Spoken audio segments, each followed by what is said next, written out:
In this section, we're going to continue to look at stage 1 of the Understanding by Design process. We will be focusing on essential questions in this portion of Understanding by Design. Essential questions are another big component of identifying the desired results. In this process, we have unpacked the standards to give us a stronger understanding of the knowledge the students need. Another component of this is to identify the essential questions. In this section, we will continue to examine the desired results as we focus on essential questions. The first stage of the Understanding by Design process is to identify desired results. This process focuses on the big ideas. Essential questions are another big component of identifying desired results. Essential questions help us frame what the students will be learning, and this really gets to the heart of the big idea for the unit. Through the essential question, we will be able to frame out those big ideas and build a roadmap for the unit. This will help us identifying and build learning experiences for the students with a strong focus on those big ideas and help us connect each lesson back to the essential question when planned appropriately. Essential questions are part of the UbD process. Essential questions are different from essential outcomes. Essential questions are an important part of the learning. Through essential questions, student learning becomes more meaningful and intellectually deeper. For an essential question to be effective and meaningful for curriculum, they need to be open-ended, thought-provoking for students to be able to intellectually challenge the students, that taps into the students' higher order thinking, that requires the students to support and justify their answers. Essential questions, as mentioned before, are different from leading questions. So as you can see from this graph here, leading questions can lead to a single direct correct answer, which thus leads towards recall level questions, whereas essential questions are open-ended, where there could be no single correct answer. Essential questions could also lead to further questions by the students. Here are some examples of essential questions from some different content areas. As you can see, these are open-ended questions that will challenge the students to think critically and will require the students to justify their responses to these questions. So if you take a look at some of these questions, how do my words reveal who I am?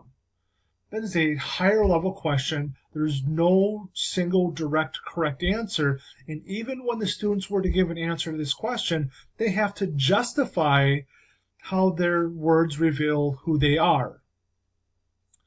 Looking at another one, how does the understanding of exponential and logarithmic behavior affect our everyday lives and perhaps more importantly our future? So again, higher level question, may not be a single direct correct answer, and the students have to go back and justify their responses. So these are just a few examples, and later I'm going to share some links that have some specific essential questions for the content areas that you'll be working on this summer. So I just wanted to give you an example that I used in a class when I developed some curriculum. So this was an essential question for a United States history class. So the essential question was, how do individuals and groups respond to modern problems? So that's an essential question. So every lesson in that unit should help the students answer that question. So next, after that, and we're not going that deep right now, but once we get into designing our learning experiences, we'll go to this depth. But each of these bulleted and I can statements, these are all lessons that are being taught.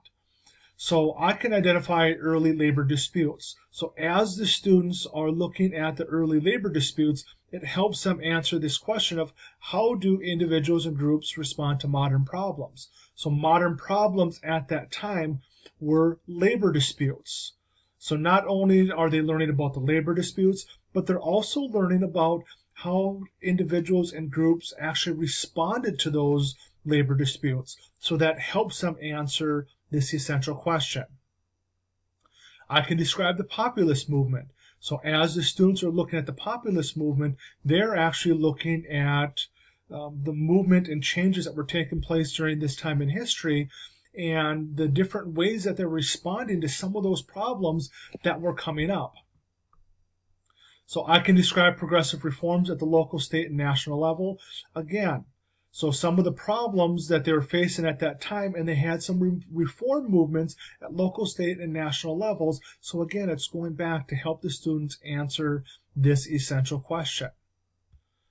So when you're looking at the significance of the 19th Amendment, this was a problem, so this is how they responded to modern problems of that time.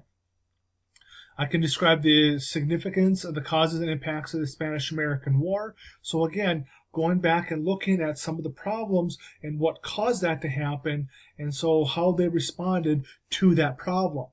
So again, every single lesson within that unit will help the students answer that question. So as we're going through and we're planning, this is some of the things that we look for, and this is why essential questions are such a big component of that lesson design that we're looking at. So when we're looking at essential questions, as we're teaching the unit, we are looking at everything that we must do must be able to help the students answer the essential question, as I gave an example of on the previous slide. So as you're going through the curriculum writing process, this is something that you should be thinking about. If a lesson or activity will not help the students answer the essential question, we need to ask ourselves if the lesson or activity is needed, or is it aligned and maybe that lesson should be in a different unit. So what we're going to do next, on the next page, I'm going to ask you to go in and actually write an essential question. So you'll see that, and that's that next activity. But I've also, the next thing, I also have several different examples of essential questions for all the different content areas that we're writing curriculum for this summer, so that you can get an idea of what an essential question is, and then kind of going back and making sure it's an essential question and it's not a leading question. So we don't want that leading question, because there's typically going to be a single direct correct answer, and with our essential questions we want to leave that more open-ended, that really drives at that student inquiry and really challenges the students to think.